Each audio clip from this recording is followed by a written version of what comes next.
മലപ്പുറത്ത് ക്യാൻസർ ചികിത്സയ്ക്ക് ആധുനിക ആശുപത്രി സ്ഥാപിക്കാൻ പദ്ധതിയുമായി മലപ്പുറം ജില്ലാ പഞ്ചായത്ത്. വനിതകൾക്ക് സൗജന്യ യാത്രയ്ക്കായി ബസ്സുകൾ വാടകയ്ക്കെടുത്ത് ജില്ലാ പഞ്ചായത്ത് ഓടിക്കും. മലപ്പുറം ജില്ലാ പഞ്ചായത്തിന്റെ വാർഷിക ബജറ്റിലാണ് പുതിയ പ്രഖ്യാപനങ്ങൾ.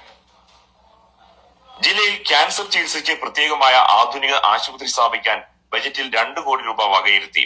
അനുയോജ്യമായ സ്ഥലം കണ്ടെത്തി ഈ വർഷം തന്നെ നിർമ്മാണ പ്രവർത്തനങ്ങൾ ആരംഭിക്കും. ബജറ്റിൽ ശ്രദ്ധേയമായി ക്യാൻസർ ആശുപത്രി മലപ്പുറം ജില്ലക്കായി ഒരു ക്യാൻസർ ആശുപത്രി കൊണ്ടുവരുന്നു. KSRTC ബസ് വാടകയ്ക്കെടുത്താണ് വനിതകൾക്കായി സൗജന്യ യാത്രയൊരുക്കുന്നത്. ഭിന്നശേഷിക്കാർക്ക് വേണ്ടിയും പ്രത്യേക പദ്ധതികളുണ്ട്. ഭിന്നശേഷിക്കാരെ നമ്മൾ ഏറ്റവും കൂടുതൽ പിന്നോക്കമായിരിക്കുന്ന സമയത്താണ് അവർക്ക് വേണ്ടിയിട്ട് നൂതന സാങ്കേതിക വിദ്യ ഉപയോഗിച്ച് മോട്ടോർ സൈക്കിളുകളും അതുപോലെ എയർബഡ്സുകൾ തുടങ്ങി യുവതികൾക്ക് വേണ്ടിയിട്ട് യാത്രയ്ക്ക് വേണ്ടിയിട്ട് ഷീ ബസ് നമ്മളിവിടെ തുടക്കം കുറിക്കുകയാണ്. കണ്ടില്ലേ, മുസ്ലിം ലീഗിന് വോട്ട് ചെയ്താലുള്ള ഗുണമാണ് ഇതൊക്കെ. ഇതൊന്നും വെറുതെ ആയി പോവില്ല.